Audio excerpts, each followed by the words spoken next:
Hello and welcome to the Raising Kiel podcast. My name is Marsha Naidu and I blog at raisingkielen.org where we curate resources to empower parents raising children with disabilities. On today's episode 114, we're joined by Carolyn Kiel of Beyond 6 Seconds podcast. Carolyn talks to neurodivergent entrepreneurs, creators, advocates, and more about their lives and identities. Their stories shatter misconceptions, break stigma, and showcase the vibrance of neurodiversity. As always, remember the content on this podcast is for your information only, and if you seek specific advice for your situation, to always contact a trained professional. Today's episode is dedicated to the memory of Steven Harrell. So grab your cup of coffee, put your feet up, and get ready for some awesome conversation. I am super excited to be joined by Carolyn Kiel of Beyond 6 Seconds podcast. I met Carolyn earlier this year in Orlando, Florida, when we attended Podfest Expo. So super grateful that she's able to join us today. Carolyn, welcome to the Raising Kiel podcast. Thank you. Thank you so much for having me on your podcast. I'm happy to be here. I would love to find out from you, Carolyn, just a little bit about your background and where you grew up. Absolutely. So I grew up in a small town in Westchester County, New York. And basically, I lived there. I stayed there my whole childhood growing up. So I went to the public school there, and then middle school and high school. And, pretty much enjoyed school overall, was pretty good at academics. And also that was my first foray into becoming a musician. So I was probably about 9 or 10 years old when I started playing alto saxophone. I started singing, and I did that on and off in school. But mostly, I would have to say, I was playing saxophone all through middle school, high school, and through college, where I played in various marching band and concert band. In college, I was in a jazz band. So it was a really fun experience to learn how to play an instrument and, get a good enough competency at it to be able to have a lot of different experiences with it. And I was also a singer. So I was in choruses and choirs. And in high school, I auditioned for a state competitive choir that had you kind of go away somewhere else in New York State for a long weekend and meet with other people in the state and sing. So I got to do that twice while I was in high school, which was really cool, to be able to travel as a musician, even though we were still within the state. And I continued singing in college, where I went to college also in New York, but a little further away from my town, in a town called Poughkeepsie. I went to Vassar College. So they had, at that time, and even now, they had a lot of student-run a cappella groups. So probably people are familiar with a cappella because it's just been on TV so much over the past few years. But at that time, it wasn't as well known. But it's basically small groups of students getting together and singing without instrumentation. So it's all vocal, just vocal arrangements. So I got to sing a cappella in college. Got to sing at a lot of really cool and amazing venues. And between my college singing and then a little while, I took a few years off from singing and then started singing again in an a cappella group in Manhattan. And I just got to sing in a lot of really cool places. I've sang for a lot of sporting venues. So I've performed the national anthem in Madison Square Garden and the Prudential Center in Newark, New Jersey. In college, I sang at Lincoln Center as part of a college event right before that started. And I sang in the old Giant Stadium here in New Jersey, which no longer exists. They built MetLife Stadium, but I think we might have been at the last football game before the end of Giant Stadium when they built the new one. So that was kind of a cool experience. So I don't know. I just really loved singing. I loved being in the group, and I get to arrange songs, and I was very much a musician at that point. But that wasn't my career. My career, actually, out of college, I studied psychology, graduated, wasn't sure what I wanted to do. I said, let me just get a job and see what happens, see what I like about the working world. And many years later, I kind of worked at various office jobs, kind of going up in the ranks and trying different types of functions within the company. Like I worked on change management, enterprise risk management, and data governance, like all these different things that were basically, how to make the business run more efficiently and protect its business. But I still really loved psychology, and I wound up discovering the world of training, like employee training, learning and development. And that's where I work now. And so it kind of ties in with my psychology interests. And I wound up getting a master's degree in organizational psychology, or actually it's industrial organizational psychology. So that's basically psychology for business. So, that's kind of the quick rundown of, from beginning to where I am today. And, and now I do podcasting. I'm not currently singing, but, I'm still on the microphone. So now I do podcasting as a hobby. Yeah. What was that transformative process that happened from singing to podcasting? Yeah, absolutely. So I was singing, as I mentioned, in that group in Manhattan for many years. And then I wound up taking a job at my current company, which put me a little further away from Manhattan. So I wound up eventually kind of leaving the group, and the group kind of changed over time to be less of a full year-round experience to something that we did around like the end of year holidays, when people are looking for singers. So I kind of missed having a hobby that let me be creative and let me have sort of, to kind of guide and create something and put something out in the world that I felt was unique, that I felt mattered, that was fun for me, and that I thought other people would enjoy. So I kind of discovered podcasting. I think it was, actually, probably at one of the rehearsals I was at, someone recommended a podcast.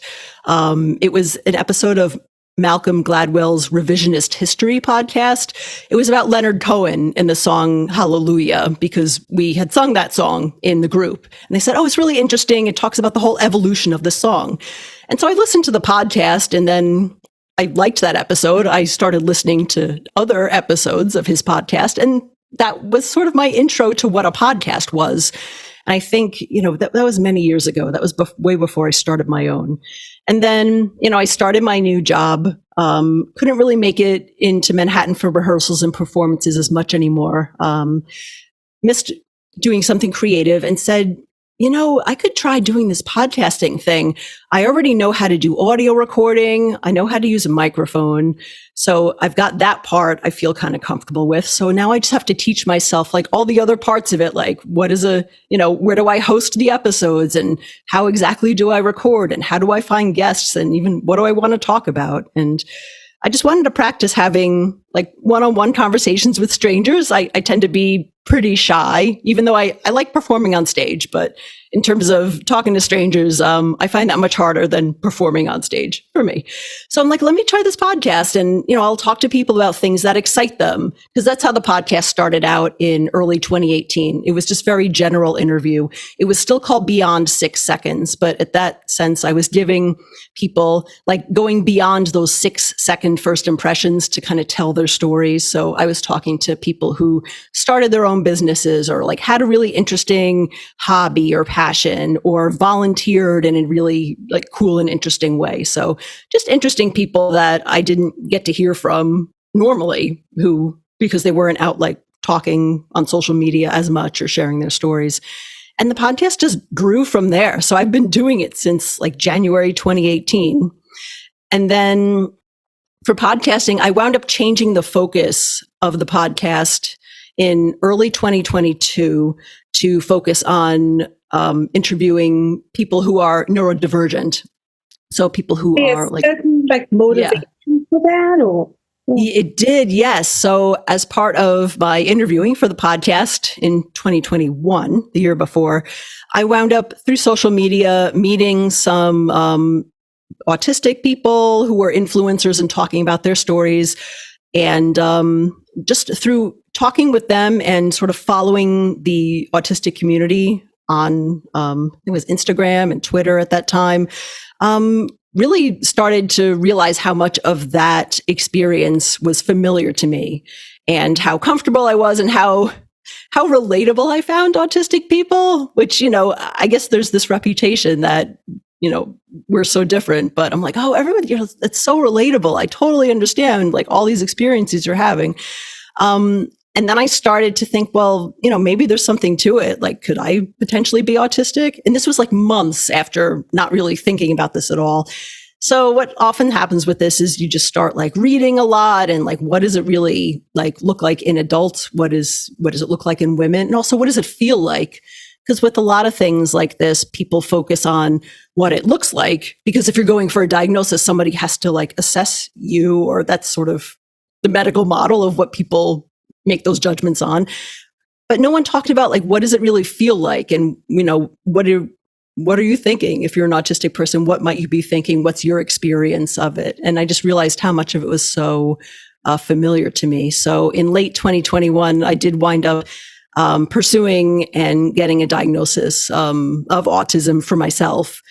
And at that point, I just wanted to learn more for myself. I wanted to help share not just experiences of autism, but all other neurotypes, I guess. So I was just interested in like a whole bunch of different stories, even people with ADHD, dyslexia, other learning disabilities, Tourette's syndrome, even dissociative identity disorder, and like all these other things that, I said, I have a podcast. I have a really good excuse to ask people like, hey, can I talk to you about your experience? And they'll actually say yes, because I have a show.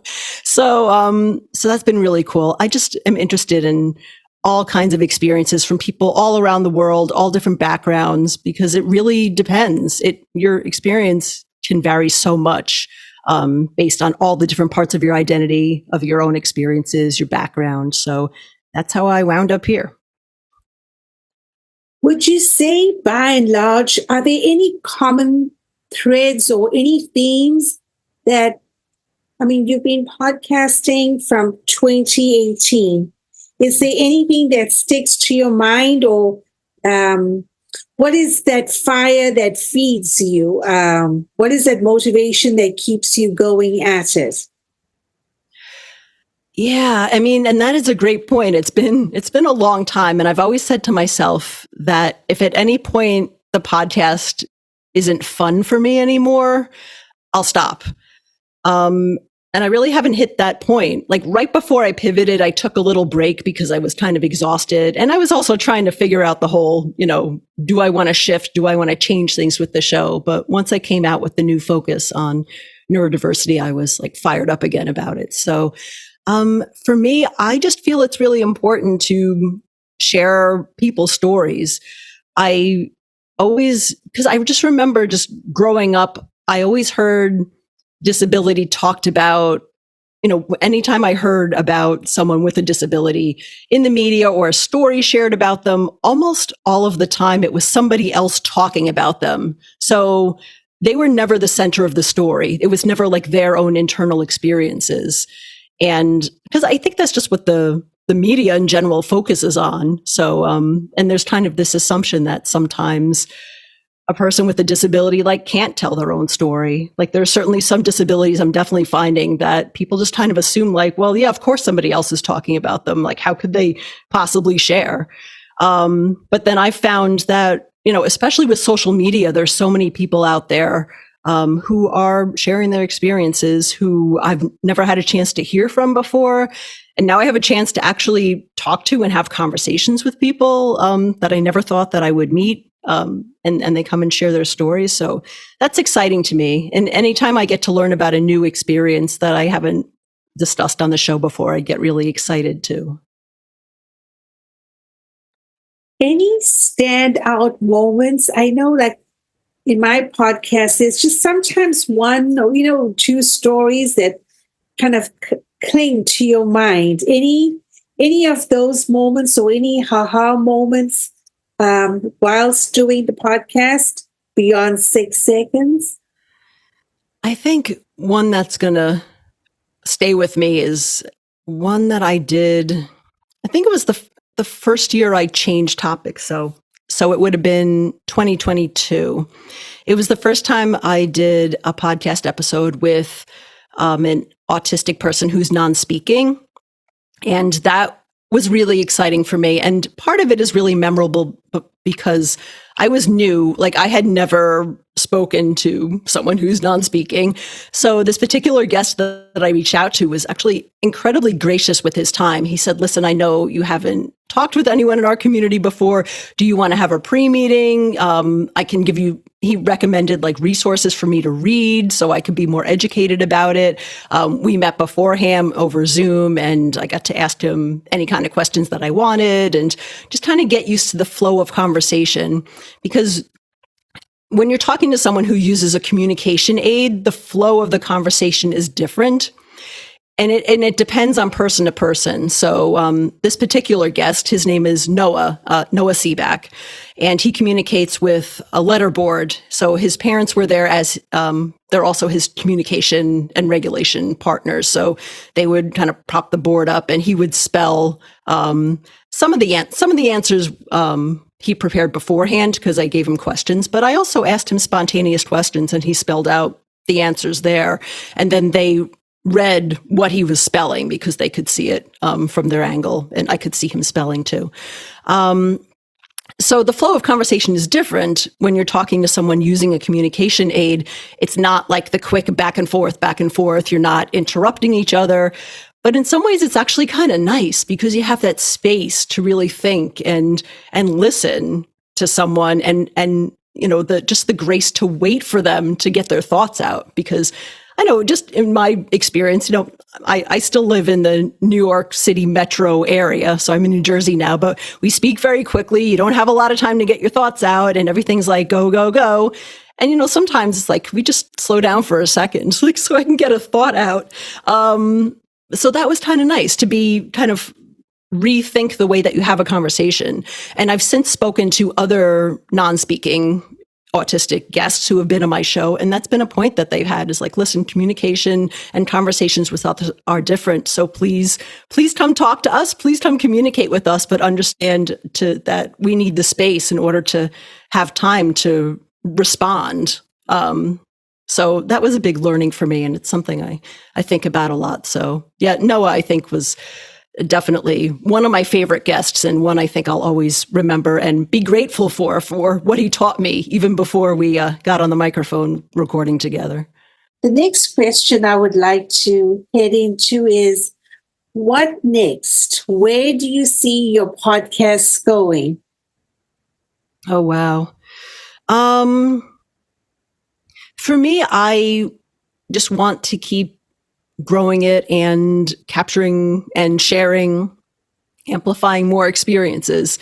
I release, because I work full time now, I release every other Monday a new episode. So that only gives me a certain number of episodes per year. So I just feel like there's so much more that I want to cover in terms of different neurotypes that I really haven't talked about with people on the show, different backgrounds, different places in the world where I want to meet people and talk about what it's like being neurodivergent in different countries, different parts of the world. So, yeah, I'm just hoping for, you know, and I'm hoping to find more listeners. It's a lot of times I'll get feedback from people who really appreciate hearing the stories and appreciate that there is like a diversity in people's experiences and backgrounds when they're sharing their stories as well. So I just want to keep growing that so I can include more and more people from more and more backgrounds and experiences, and keep getting recognition for the show. So I've submitted for a couple of awards over the past couple of years, and I've been fortunate enough to win several awards. So, you know, that's certainly nice for me, but it's also really great for the show in terms of getting it out and having people hear about it. So, yeah, I just hope to continue growing my listener base and share more new and interesting stories from people. Carolyn, our audience on the Raising Kellen podcast primarily tends to be parents. So would there be perhaps any general advice that you would offer, speak to parents about as a person that is neurodivergent, or just anything, that you would want to put out there? Yeah. I mean, it's always tough for me because I'm not a parent myself. So I always feel a little strange trying to give advice to parents. But first of all, thank you for listening to this episode.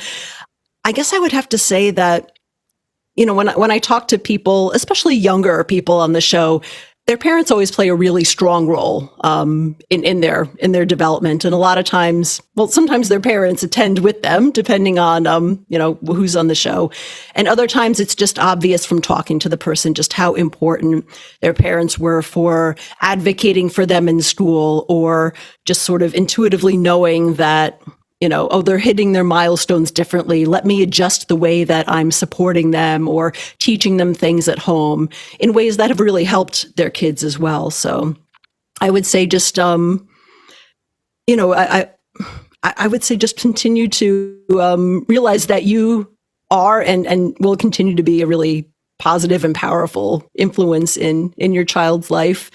And that, especially with autistic kids, we're kids. So a lot of times as an adult, you'll be a completely different person just by the nature of growing up. So, I know sometimes things to be a challenge with autistic kids and really all kids, I guess, present their own challenges. But knowing that a lot of times the kids will grow up and just be different just by nature of growing up. And, again, it really depends on the person and their own experiences. But I would say, and definitely just be tuned in. And I'm sure everybody listening is already doing this, but just be tuned into what your child is feeling and thinking and communicating to you, even if they're not communicating it like sort of in a straightforward spoken way, just to be there and be aware of how the environment is impacting your child as well. And I guess that's all I can think of. If you're curious about what neurodivergent adults are thinking and looking back on their childhoods, my show is great for that, because a lot of times I'll have people in their 20s who just recently became adults, reflecting backwards on how things have changed. But I guess that's all the advice that I can think of as a non-parent giving advice to parents. Hey, listen, I believe that we can all learn from each other's experiences. And I think a question or curiosity I would have is that of self-identifying as a person with a disability or as neurodivergent.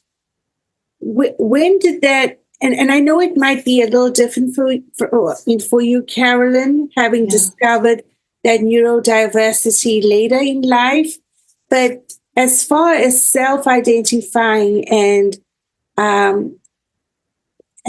parents being able to support that identity, could you possibly shed any light on that?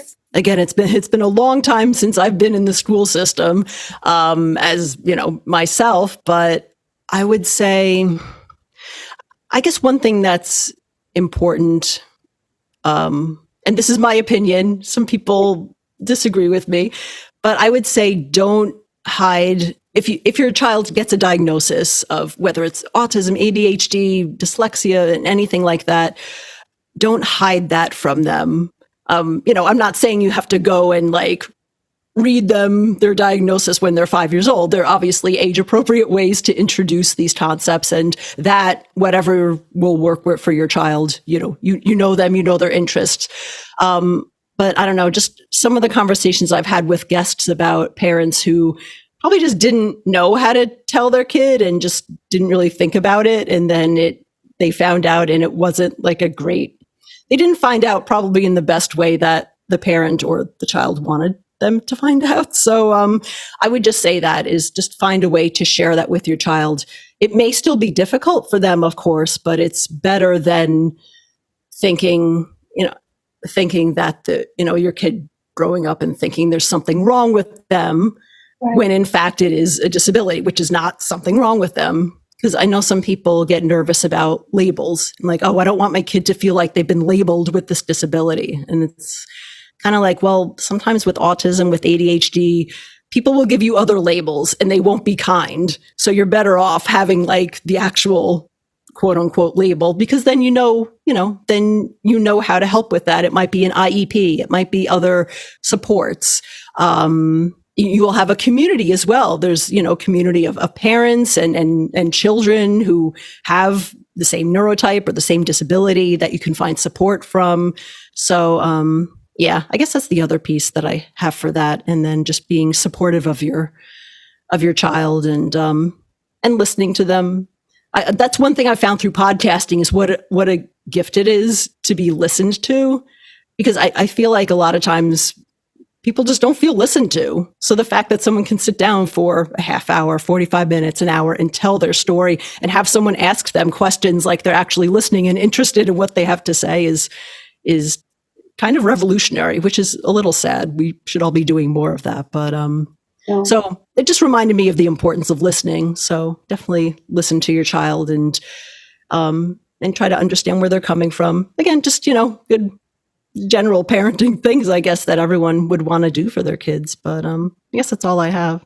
Listen, you have given us some true gems, and thank you so much for taking the time out to come to speak to us. And I would love if you could, just reflecting back, and it doesn't have to be now, but for that mom or dad listening, perhaps give us an idea of your top 5 episodes or something that you think would have, parental advice that you think would be great.